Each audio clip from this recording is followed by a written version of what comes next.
Greetings. This is Arvat McLean of Speak, the Universe Listens. As a very young person, I always felt that I carried the weight of the world on my shoulders, having to make grown-up decisions in order to survive a life marked with physical, sexual, and emotional abuse. While my face was smiling on the outside, on the inside, I always secretly cried and felt miserable. However, over the years, I learned some gems that helped to turn my life around. I now get to live the life of my dreams, filled with love, travel, and wonderment. And I am absolutely passionate about sharing what I have learned with you. If you want to live your best life, tune in each week as I, along with some amazing guests, share these life-changing gems with you. Inspired to be more, do more, have more. Greetings and welcome to today's episode of Speak, the Universe Listens. Today's topic is the beauty of aging. And we have a special guest with us today, Regina Foster. And Regina is actually a gerontologist as well as a makeup artist and consultant. So welcome to the show, Regina. Thank you for having me. Yes, and it's such an interesting blend between being a gerontologist and a makeup artist. It is. But tell us a little bit about what is a gerontologist and kind of like what do you do as it relates to that? Sure. So I'll give you a little bit more background. So I started out as a physician assistant. So most of my background was clinical. And in doing that, I always felt passionate about caring for the seniors. I felt like it was an underserved population. And so I decided to go back and get another master's in gerontology, which is the study of aging. And so I just wanted to learn everything I could about the aging process. I was raised by my grandparents. So I understood it a little bit from just a personal standpoint, but I wanted to know about it biologically and physiologically and socially and spiritually, just the entire process, because there's many things that come along with it, and again, I just wanted to know everything that I could. So I finished my gerontology degree I believe a year ago, back in May of last year, and so right now I'm in the process of what I want to do with it. I want to eventually open up a facility of my own, so I'm sort of business planning. And as far as the beauty thing, it was just something that I always did for fun. I'm the oldest sibling. I have 6 siblings. I have 3 younger sisters, many younger cousins, many are girls, and they were just kind of like my personal baby dolls.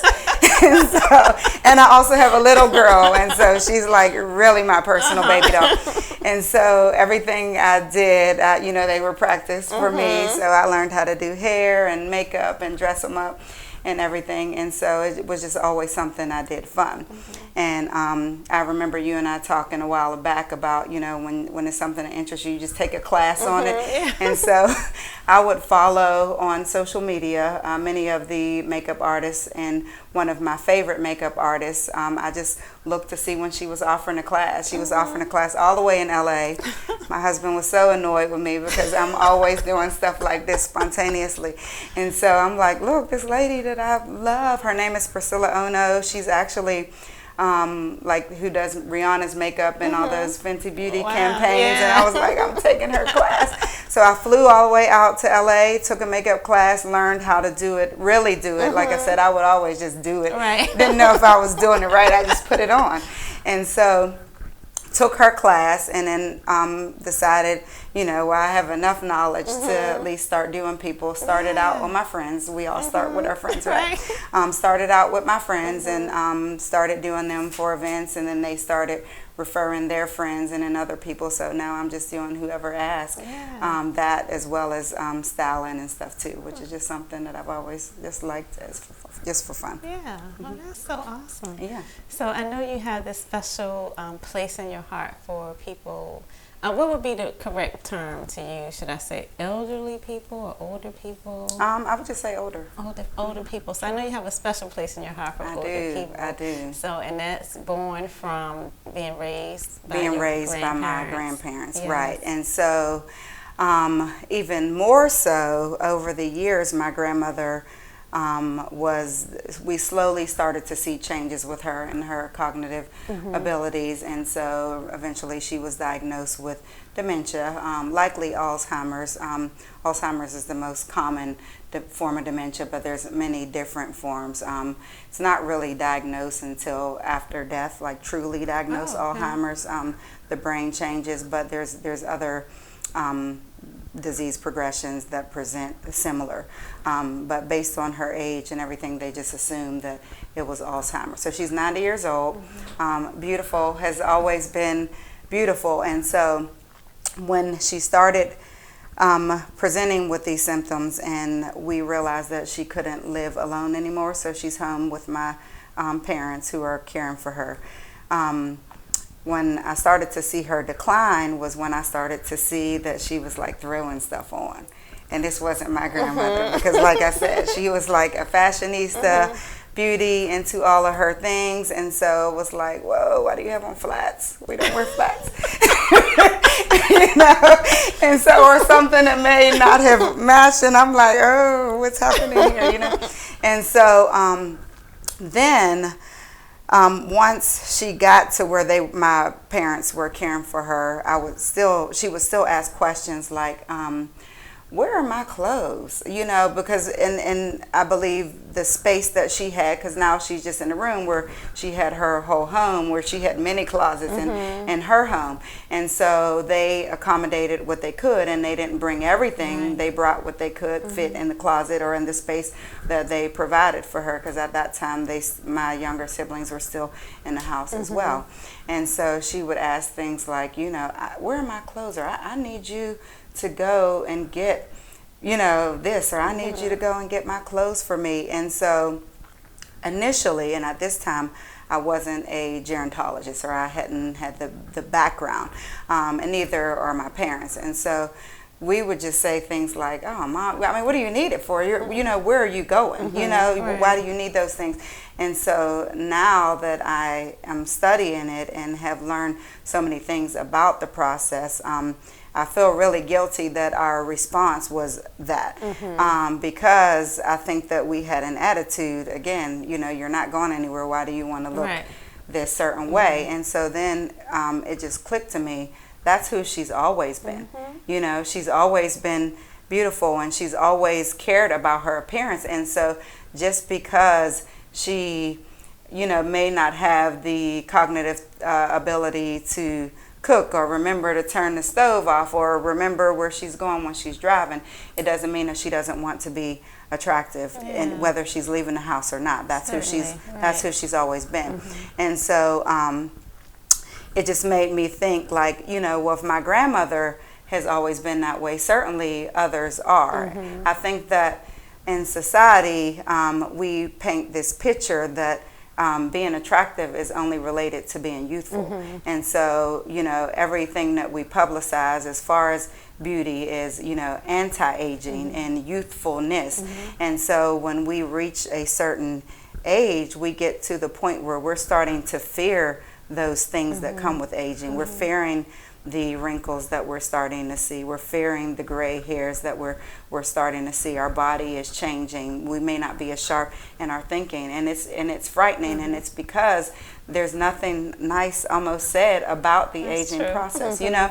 And so again, when I realized once I got the training that, you know, we probably should honor the things that they always been, you know, and in my studies I learned about different theories as far as the aging process goes, and one of them is called the activity theory.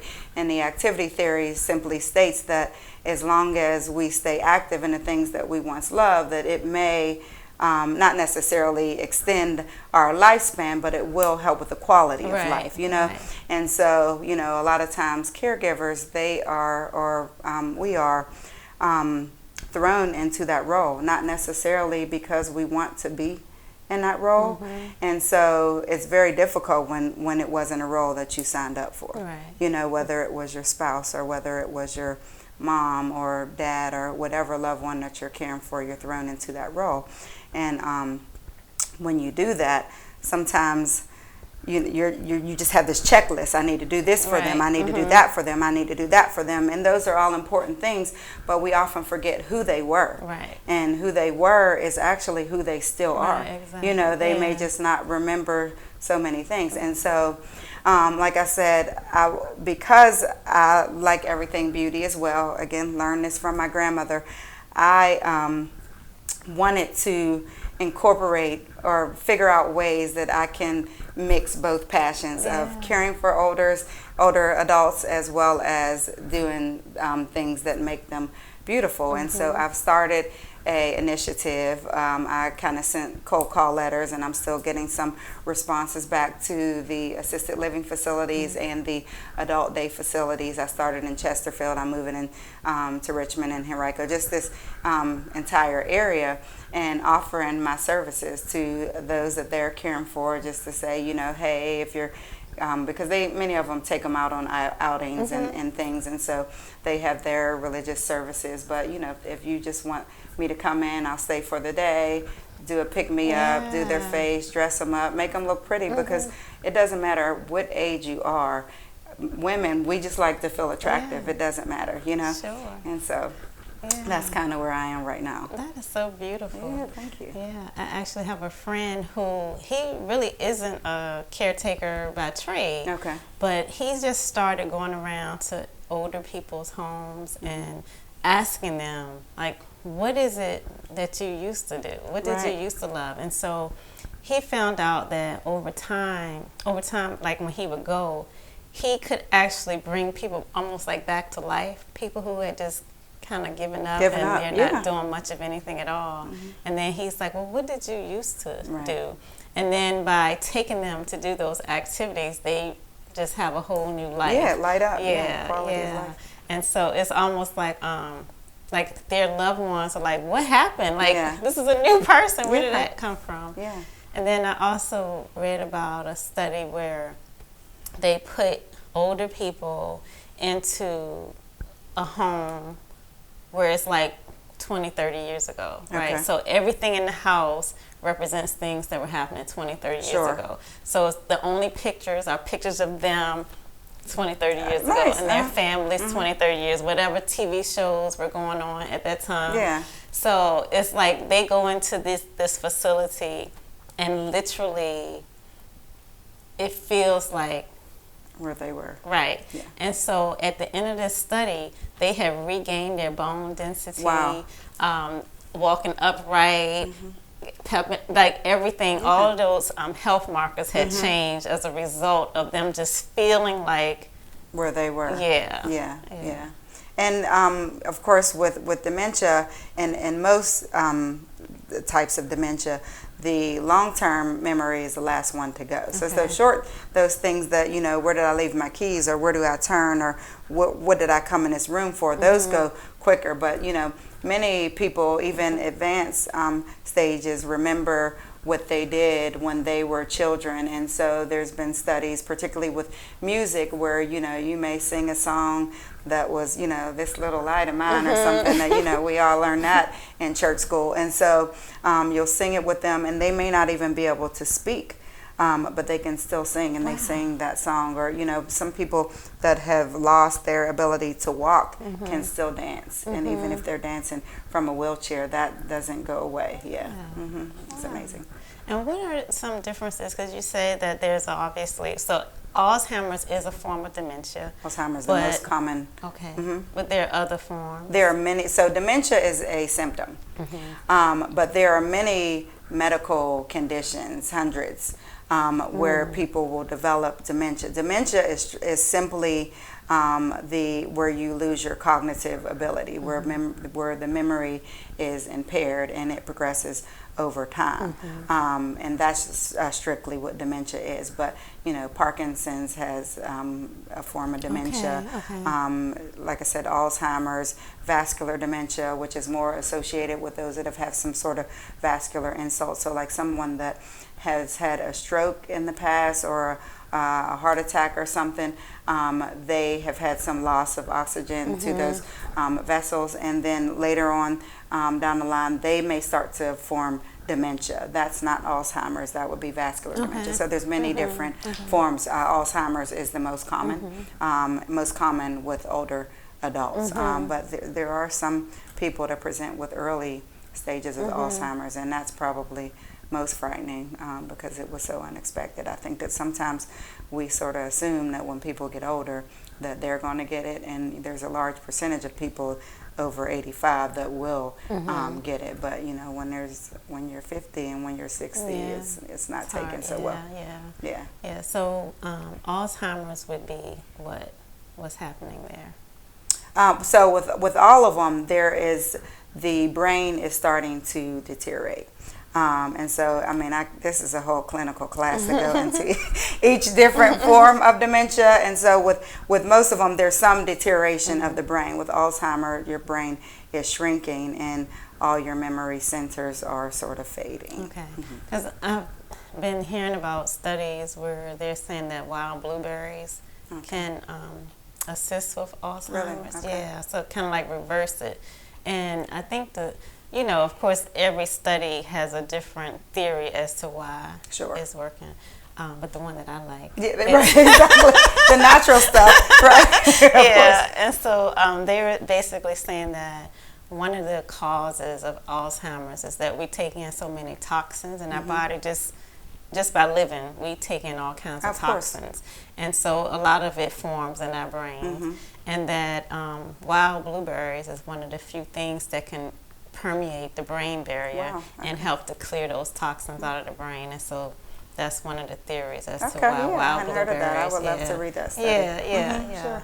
So that's like really interesting. So I actually, as a result, I actually eat wild blueberries. I know that's right. Yeah, like might as well get it started now.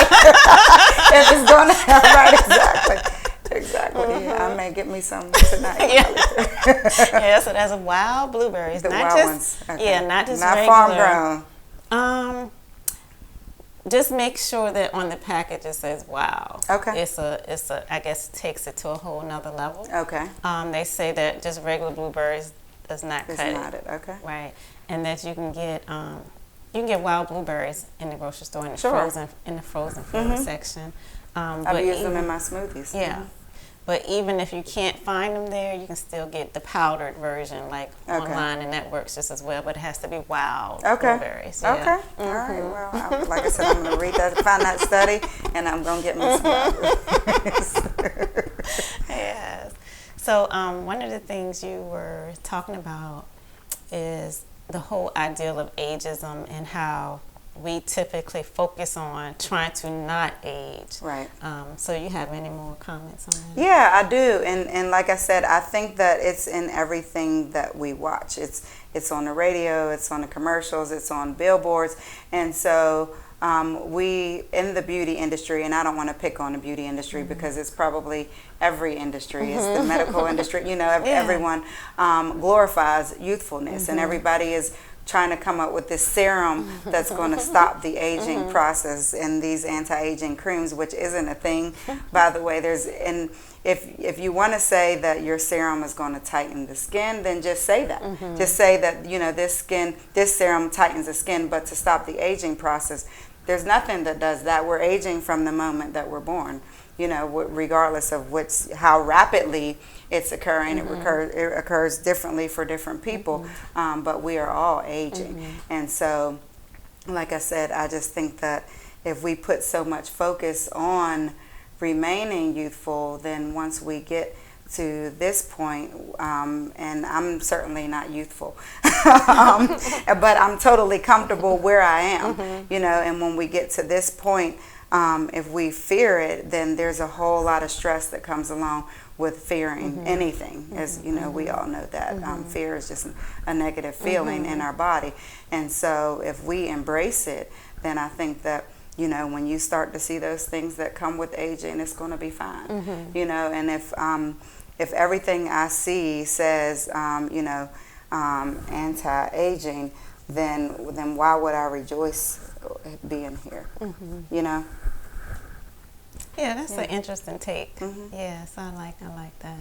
And I like when you first presented it to me, because I am one of those people who I am going to remain youthful as long as possible. So like to even think of it from a standpoint of it's been fed to us as fear and the stress that can go along with fearing. That's a really interesting thing to think about. And then there was something else you say that I wanted to. Oh, I know you were saying that ageism is one of the isms that we still allow. Yes, I think, and there are many isms, biases that we have, whether it was biases that we learned in our home, whether it's just societal biases. I think that ageism is one that is socially acceptable. And so, anything that you say negative, if you put, this male negative or this female negative it will be frowned upon, and you may even think twice before you say it because you know that you may offend somebody.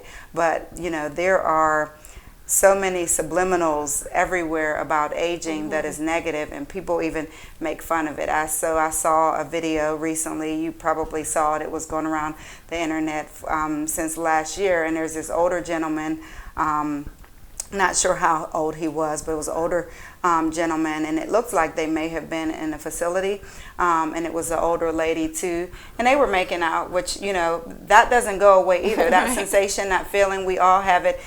We have it until we go to the grave, but for some reason everybody thought this was so funny because this older guy, both of them had gray hair, both of them were sort of bent over, skin was a little wrinkly, so I would say 70 plus. Not sure exactly the age, but they were making out, and he was kissing on her and rubbing up on her, and then everybody made so much fun of it, and I'm thinking, what's funny about two older people that are intimate, or greeting cards, over the hill, or even like I said, with pictures and commercials, very rarely are you seeing women that are older that are even modeling makeup or modeling clothes or modeling hair supplies. All the things in the beauty industry, it's all focused on remaining youthful. And so I just recently talked to two older people, and they both were males,